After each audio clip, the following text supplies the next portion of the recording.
আসসালামু আলাইকুম। আপনারা কেমন আছেন? আলহামদুলিল্লাহ আমি ভালো আছি।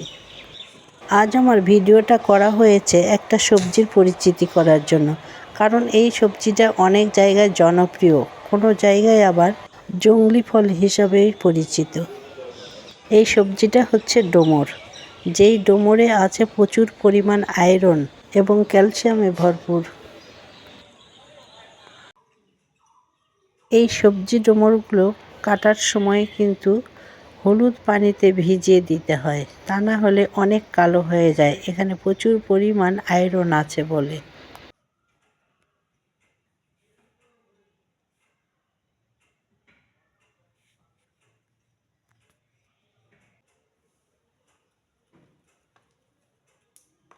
আর এই সবজিটা কিন্তু উপর থেকে কেটে নিতে হয়, ভিতরে বীজগুলো ফেলে দিতে হবে।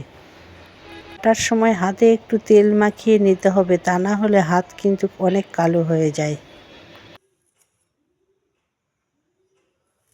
এই সবজিগুলো যে যেভাবেই কাটে, আমি যেহেতু ভাজি করব তাই একটু চিকন চিকন করে কেটে নিচ্ছি।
এভাবে কুচি কুচি করে কেটে নিয়ে ভালো করে পরিষ্কার করে ধুয়ে হলুদ লবণ দিয়ে একটু ভাপিয়ে নিয়েছি। এভাবে ভাপিয়ে নিয়ে অনেক দিন ফ্রিজে সংরক্ষণ করা যায়। এভাবে কেটে ছোট চিংড়ি দিয়ে ডুমুর ভাজি করলে অনেক টেস্ট হয়।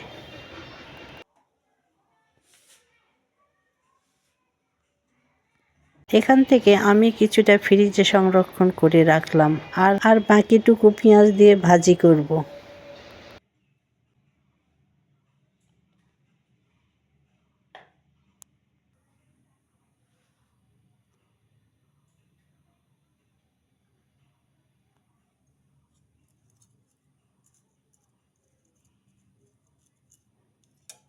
ডুমুর ভাজিতে কিন্তু কোনো মশলা তেমন ব্যবহার করতে হয় না, শুধু হলুদ লবণ মরিচ গুঁড়ো আর পেঁয়াজ কুচি।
এই তো হয়ে গেল ঝটপট ডুমুর ভাজি।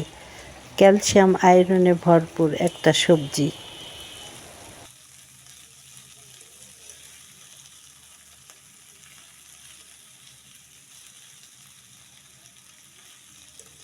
যারা বাসায় একবার ট্রাই করবেন এই সবজিটা, আমার বিশ্বাস তাদের ডাইনিংয়ে মাঝে মাঝে এই সবজিটা থাকবে। স্বাস্থ্যসম্মত খাবার খাবেন, সুস্থ থাকবেন। আল্লাহ হাফেজ।